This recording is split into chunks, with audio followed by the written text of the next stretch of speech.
지난 금요일 날 오후 5시에 우리 교회에서 파이프 오르간 연주회가 있었습니다. 밖에서 오신 4명의 연주자가 하나님을 찬양하는 파이프 오르간 소리를 들으면서 지금 여기서만 들을 수 있는 축복이라는 생각에 나는 오늘 하나님의 선물을 받은 사람이구나 하는 생각에 행복했습니다. 생각해 보면 1700년 전에 바흐, 1800년대에 멘델스존, 이런 사람들의 음악을 수백 년이 지난 지금 이곳에서 연주된다라고 하는 것은 참으로 놀라운 일이지요. 마찬가지로 이 4000년 전부터 쓰여진 하나님의 말씀이 오늘 이곳에서 다시 선포된다고 하는 것도 놀라운 축복이 아닐 수 없습니다. 지금 여기에 있는 사람들만이 누릴 수 있는 축복이지요. 오늘 믿음 교구에서 특별한 찬양을 불렀습니다. 우리의 어머니, 우리의 아버지 되시는 저분들이 살아온 모든 삶을 생각해 보면 여기서만 누릴 수 있는, 여기서만 들을 수 있는 그 귀한 찬양이 아닐 수 없습니다. 또 지금 여기에 있는 이들만 누릴 수 있는 축복이 오늘 저녁에도 있습니다. 오늘 저녁 7시에 시온 찬양대가 그동안 코로나 여러 가지의 어려움 때문에 하지 못했던 것을 몇 년 만에 시온의 노래가 오늘 본당에서 있습니다. 시온 찬양대의 영혼을 담은 찬양과 현존하는 오르간 곡 중에서 가장 유명하다는 바하의 오르간 작품 라흐마니노프의 피아노 연주가 오늘 저녁에 있게 될 것입니다. 오늘 모든 가족이 오늘 함께 예배하는 것처럼 함께 해 주시기를 축원합니다. 함께 하는 것, 함께 가주는 것, 동참해 주는 것이 우리 교회의 힘이요 능력이고, 오늘 찬양을 통해서 우리들의 영혼이 맑아지고 성령의 임재를 경험하게 될 것입니다. 연주를 들으면서 문득 어떤 철학자가 했던 말이 생각이 납니다. 똑같은 강물에 2번 발을 들여놓을 수 없다.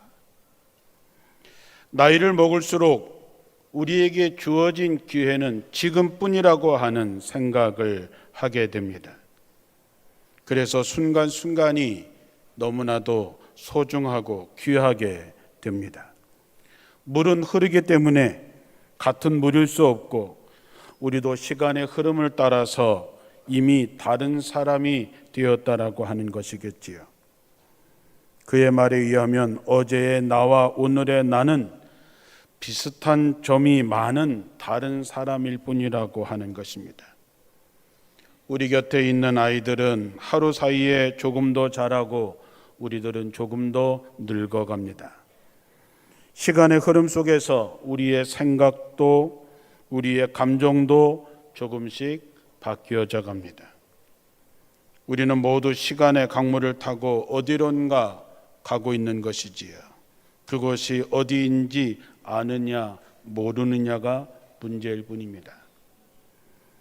우리는 많은 사람들과 함께 인생의 길을 걷고 있습니다. 그들을 친구 삼아서 걷고 있지요. 가족들, 친구들, 직장 동료들, 또 교회에서 교우들, 나라고 하는 존재는 이들에게 남겨져 있는 나의 흔적이기도 합니다. 저녁 구름에 해가 비치면 노을이 되고, 물줄기가 바위에 걸리면 폭포가 됩니다. 결국 내가 누구와 함께 하느냐가 내 삶을 결정하게 된다는 것이지요. 오래 함께 산 사람들은 서로 닮게 되어 있습니다. 우리가 함께 보면 오래된 부부들이 서로 닮아 있는 것을 알게 되고, 친구를 보면 그가 어떤 사람인지 알 수 있다는 말도 다 일리가 있는 말입니다.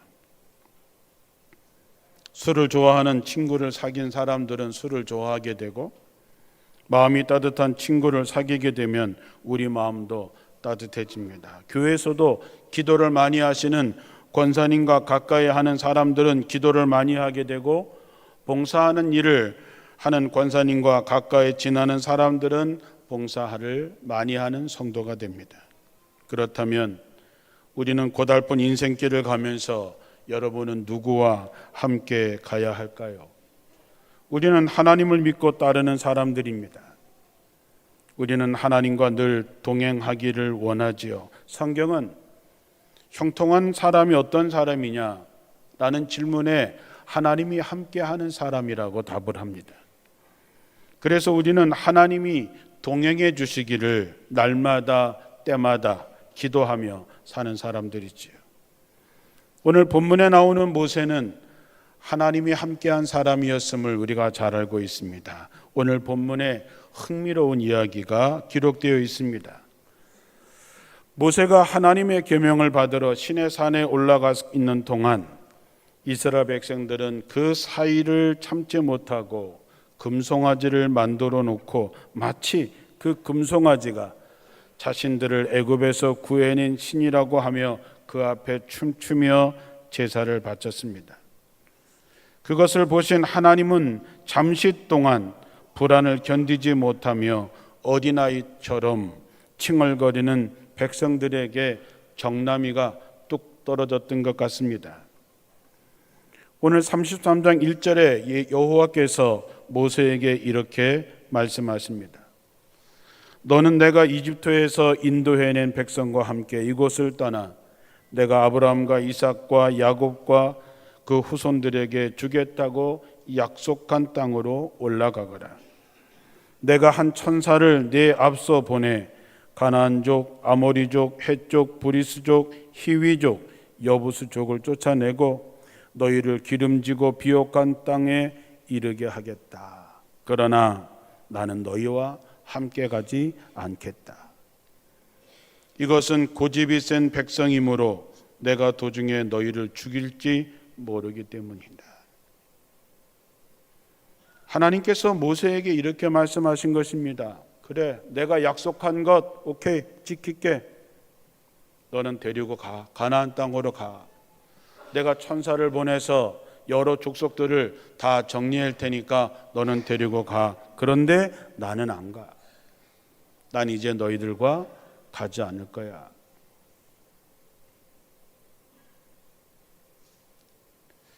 이 말씀을 읽으면서 하나님의 마음을 생각해 봅니다. 화가 나도 단단히 나신 것 같습니다. 그런데 모세는 하나님 앞에 물러서지 않습니다. 모세는 이스라엘 백성들이 얼마나 어리석은지, 얼마나 부족한지 알기 때문에 더욱 물러설 수 없는 것이지요.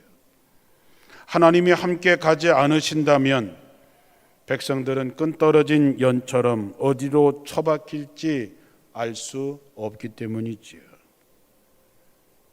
오늘 모든 부모님들, 할아버지, 할머니는 이 모세와 같은 마음을 가져야 됩니다.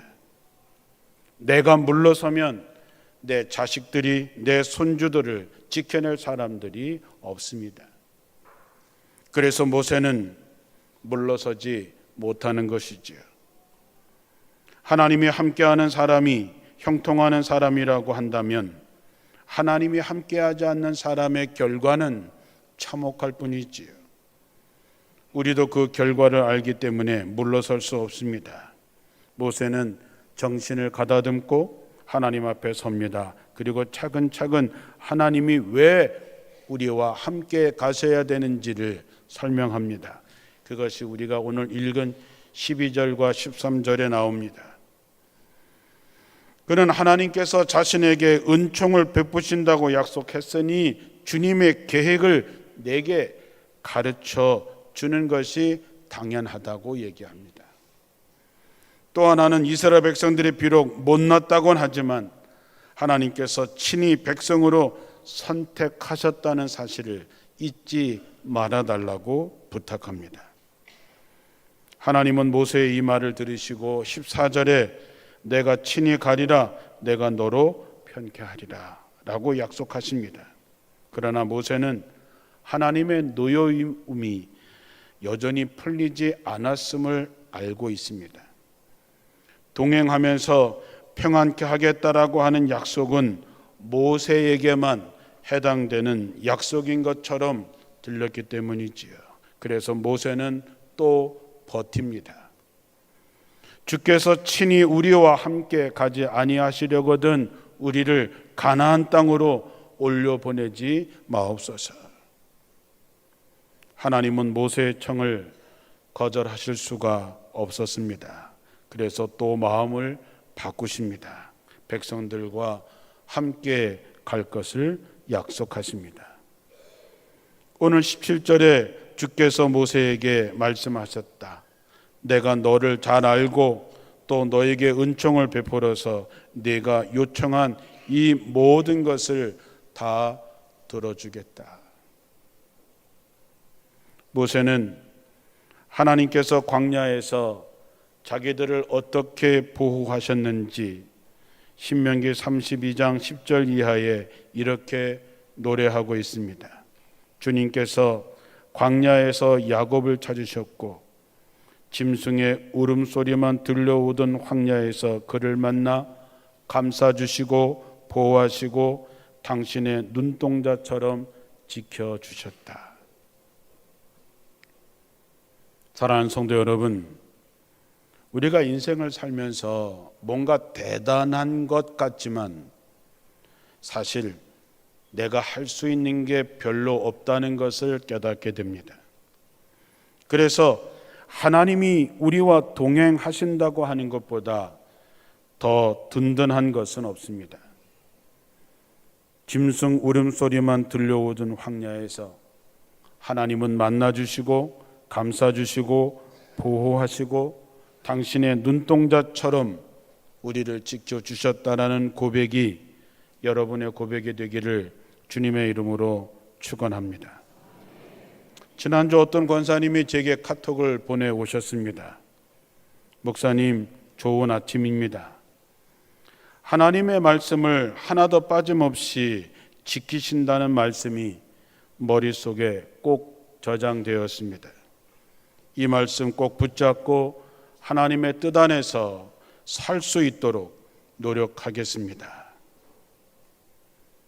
사랑하는 성도 여러분, 하나님이 함께하는 사람, 하나님이 동행하심을 느끼는 사람은 어떤 사람일까요? 살아야 할 이유가 있는 사람, 살아야 할 뜻이 무엇인지 아는 사람, 즉 내게 주어진 사명이 어떤 것인지 아는 사람입니다. 하나님의 일을 위해서 자신을 내어놓은 사람, 하나님의 뜻을 위해서 자신이 해야 되겠다라고 하는 마음을 가진 사람은 하나님이 함께 하심을 분명히 느낄 수 있습니다. 사람들이 하나님이 계신지 안 계신지 긴가민가하는 까닭은 자기 틀 안에 갇혀서 밖을 보지 못하기 때문이지요. 우물 안의 개구리는 바다가 있다는 것을 알 수 없는 것처럼 말입니다.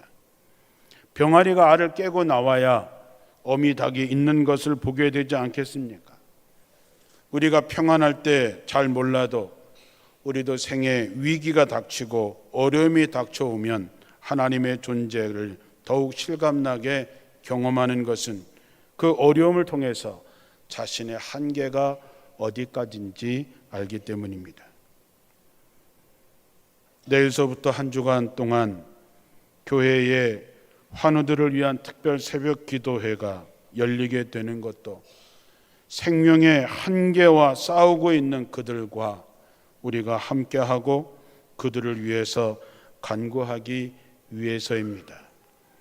모세가 지쳐서 그 팔이 내려올 때 아론과 훌이 그 팔을 받쳐서 기도가 끊어지지 않고 이스라엘이 아말렉과의 전투에서 승리할 수 있었던 것처럼 우리가 암으로 여러 가지로 투병하고 있는 이들의 팔을 잡아주고 내려오지 않게 함으로 함께 기도함으로 하나님의 기적의 승리가 그들에게 임하게 되기를 원하면서 기도회가 시작이 되는 것입니다. 여러분, 하나하나 드려드리는 마음으로, 나도 조금 보탬이 되는 마음으로 일주일 동안 열리는 특별 새벽 기도회에 동참하시기를 주님의 이름으로 축원합니다. 그러면 하나님은 우리와 동행하시면서 우리를 어디로 이끌어 가시려고 할까? 하나님과 함께하는 길은 첫째로 자유함을 얻는 것입니다. 진리를 알지니 진리가 너희를 자유롭게 하리라 했습니다. 우리가 벼르기는 1mm, 큰 놈은 3mm 정도밖에 되지 않습니다. 그러나 벼르기가 뛰면 18cm를 뛴다고 합니다. 가장 멀리로는 33cm까지 뛴다고 하지요. 이거는 사람으로 치면 키 170인 사람이 한 번에 15층의 빌딩을 뛰어오르는 셈입니다. 놀라운 일이지요. 그러나 이 벼르기를 작은 유리상자에 가둬 놓아서 벼르기가 유리상자에 이리 부딪히고 저리 부딪히기 시작을 하면 자기 스스로 한계를 정해놓고 나중에는 유리상자를 치워 놓아도 유리상자 크기 이상 뛰지 못한다고 합니다. 우리의 신앙의 한계는 어디까지일까? 우리가 생각하는 하나님의 능력은 어디까지일까요? 여러분 스스로 갖고 있는 그 한계를 뛰어넘어 보자는 것입니다. 하나님께서 아브라함에게 내 본토 친척 아버지의 집을 떠나라고 하신 까닭이 무엇이었을까요? 하나님이 크게 쓰시려는 아브라함이 자기의 재산과 인연에 얽매여 있다면 곤란한 일이지요. 그것을 넘어설 필요가 있기에 하나님은 그가 가장 소중하고 편안하게 여기고 있는 것들과 헤어지라고 말씀한 것이죠. 심지어 자식에게 매이지 않도록 하기 위해서 이삭을 내게 바치라고까지 하셨던 것입니다. 우리가 집착하고 있는 것들, 우리가 붙잡고 있는 것 때문에 우리는 한 단계를 넘어가지 못할 경우들이 많이 있습니다. 자유의 새 땅에 가야 할 이스라엘 사람들에게 가장 먼저 해야 할 일은 애굽에서 갖고 있었던 습성을 버리는 일이지요. 거기에 매이면 황금 송아지를 섬기게 되는 것입니다. 하나님은 우리가 자유롭게 살기를 원합니다. 신앙생활하면서 정말 우리가 맛보아야 할 진정한 자유 말입니다. 하나님의 나라, 더불어 사는 기쁨이 충만한 세상에서 누리는 진정한 자유함을 누리며 살기를 원하십니다. 이사야 선지자는 이사야 11장 6절 이하에 그런 세상을 이렇게 표현합니다. 그때에 이리가 어린 양과 함께 살며 표범이 새끼 염소와 함께 누우며 송아지와 새끼 사자와 살진 짐승이 어린아이가 그것들을 이끌고 다닌다. 암소와 곰이 서로 벗이되며 그것들이 새끼와 함께 누우며 사자가 소처럼 풀을 먹는다. 젖 먹는 아이가 독사의 구멍 겉에서 장난하고 젖된 아이가 살무사의 굴에 손을 넣는다. 나의 거룩한 산 모든 곳에서 서로 해치거나 파괴되는 일이 없다. 물이 바다를 채우듯이 주님을 아는 지식이 땅에 가득하기 때문이다. 하나님의 나라는 이런 나라입니다. 모든 피조물들이 평화롭게 공존하며 하나님을 경배하는 자유, 더불어 사는 기쁨이 충만한 세상, 그것을 만들기 위해서 하나님은 우리와 함께 하시는 것입니다. 두 번째, 하나님께서 우리와 함께 가는 길은 분열해서 하나됨을 향해서 가는 여정입니다. 죄라고 하는 것은 무엇이든지 분리시키는 힘이 있습니다. 인류의 첫사람 아담은 하나님이 하지 말라고 하는 일을 하고는 하나님의 낯을 피하여 숨습니다. 하나님과 분리된 것이지요. 아담은 하와에게 책임이 있다고 얘기하고 하와는 뱀에게 책임이 있다고 얘기합니다. 잔잔한 호수에 돌을 던지면 동시몬이 물가로 번져가는 것처럼 죄가 우리 속에 들어오면 분열의 파문이 우리를 사로잡고 말지요. 가인의 마음에 죄가 들어오니까 동생 아벨을 죽이지 않았습니까? 마귀는 우리에게 이렇게 분열하도록 나누도록 그렇게 합니다. 여러분이 살면서 그 이유가 어떠하든 여러분들의 마음을 갈라지게 하고 형제 간의 관계가 깨어지게 하고 부부 간의 관계가 깨어지고 친구가 깨어지고 성도들 사이에 원수되게 한 것의 뒤에는 마귀가 있는 것입니다. 싸우고 갈라지는 것에는 마귀에게 굴복하는 것이고 마귀를 승리하게 하는 것이지요. 하지만 하나님은 하나 되게 하는 힘이 있습니다. 성령은 하나 되게 하십니다. 성령이 우리 안에 오시면 우리는 서로 용서하고 진심으로 받아들이고 사랑하게 됩니다. 불화했던 가족들이 하나가 되는 것은 값비싼 선물이나 함께 식사로 되는 것이 아니라 그들 속에 성령이 임해야 가능한 것입니다. 하나님의 백성들의 모임인 우리 교회가 서로 다름을 용납하고 평화롭게 공존하는 것처럼 이제 우리는 서로 마음을 열어야 됩니다. 그래서 마태복음 5장 9절에 평화를 이루는 사람은 복이 있다. 그들이 하나님의 자녀라고 불려질 것이다. 평화를 만들어가는 사람, 하나 되게 하는 사람, 평화의 다리가 되어주는 사람은 하나님의 자녀이지만 사람을 가르고 나눠지고 분리하게 하는 모든 사람들은 마귀의 종로로 타는 것이지요. 하나님이 하나 되게 하신 것을 힘써 지키시고 마귀에게 굴복하지 마시고 마귀에게 종노릇하지 않는 여러분 되시기를 축원합니다. 마지막으로 하나님께서 우리와 함께 가는 것은 최종의 목적지가 영생을 얻는 것이라 했습니다. 하나님은 죽은 자의 하나님이 아니라 산 자들의 하나님이십니다. 우리는 생명을 위해서 일하는 사람들이죠. 예수는 생명이기 때문입니다. 예수님은 우리를 살리기 위해서 자신의 생명을 내어 주셨습니다. 우리는 어떤 일을 하든지 간에 우리는 사람을 살리는 일을 해야 됩니다. 우리가 예배를 드리는 것도, 우리가 저녁에 찬양을 하는 것도, 우리가 특별 새벽 기도를 하는 것도, 그 모든 것은 다 영생을 위해서 하는 것입니다. 이현주 목사님의 짧은 동화 중에서 알게 뭐야라고 하는 제목의 동화가 있습니다.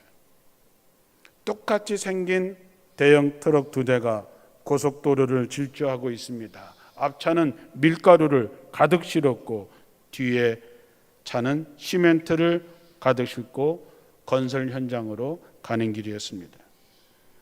그런데 트럭 기사들이 고속도로 휴게소에서 잠깐 쉬었다가 실수를 해서 차를 바꿔 탔습니다. 뭔가 이상했지만 기사들은 알게 뭐야? 그리고 자신들이 가던 길로 갔습니다. 트럭이 건설 현장에 들어서자 시멘트를 내리기 위해서 인부들이 다가왔습니다. 그런데 그들이 본 거는 시멘트 푸대가 아니라 하얀색의 밀가루 푸대였습니다. 하지만 그들도 알게 뭐야? 그리고 밀가루 반죽으로 집을 지었습니다. 빵 공장에 멈춘 기사가 본 것은 분명히 밀가루가 아니라 시멘트 가루였습니다. 기사도 알게 뭐야? 빵 공장에 밀가루 대신 시멘트를 납품했습니다. 얼마 후에 곳곳에서 빠지직하는 소리가 들렸습니다. 밀가루로 만든 집을 아이들이 뜯어먹느라 집이 무너지고 시멘트로 만든 빵을 먹는 아이들의 이빨 부러지는 소리가 들렸습니다. 이현주 목사님은 기성세대가 어른들이 돈만 벌기 위해서 알게 뭐야 라고 하는 이기적인 마음으로 살게 되면 우리 아이들이 어떻게 되는지를 보여준 동화입니다. 하나님과 동행하는 우리는 이 세상에 사는 동안 생명을 살리는 일에 자신을 바쳐야 됩니다. 예수님은 우리를 살리려 자신의 생명을 내어주셨는데 우리는 사람의 생명을 살리기 위해서 무엇을 하고 있을까요? 마귀는 우리에게 돈벌이를 위해서는 수단과 방법을 가리지 말라고 합니다. 그 속삭임에 넘어간 사람들은 사람들이 먹는 음식에 넣어서는 안 될 것을 넣고 엉터리 가짜들을 만들어 팔고 비가 올 때 슬그머니 오염물질을 흘러보내기도 합니다. 산업 폐기물을 슬쩍 땅에 묻고 건물을 지을 때에 적당히 자재를 빼돌리기도 합니다. 그들의 시커먼 영혼이 즐겨 사용하는 말은 그겁니다. 알게 뭐야? 누가 알겠어? 하지만 하나님과 동행하는 우리는 돈벌이를 위해서 생명을 볼모로 잡지 않습니다. 우리는 어떤 상황에서도 해야 할 말이 있습니다. 알게 뭐야가 아니라 살린다. 꼭 살린다. 따라해 보겠습니다. 살린다. 꼭 살린다. 그런 사람들에게 하나님은 역사하십니다. 하나님은 함께 하십니다. 하나님과 동행하는 사람은 우리가 살아가는 이 땅의 희망이고 이 땅의 빛이고 이 땅의 소금이 되는 것이고 그들은 이미 그리스도의 품 안에 있는 사람들입니다. 우리가 다른 생명들을 돌보기 위해서 노력한 만큼 우리 속에 있는 영생의 나무는 더욱 크게 자랄 것입니다. 사랑하는 원주제일교회 성도 여러분, 지금 하나님과 함께 가고 계십니까? 여러분이 있는 곳에 참된 자유가 있고 일치가 있고 생명의 아름다움이 있다면 우리는 하나님의 나라를 세워가는 하나님의 사람인 것이죠. 여러분의 발걸음이 머무는 곳마다 이런 아름다운 자유와 일치와 생명의 기적이 날마다 나타나게 되기를 주님의 이름으로 축원합니다. 기도하겠습니다.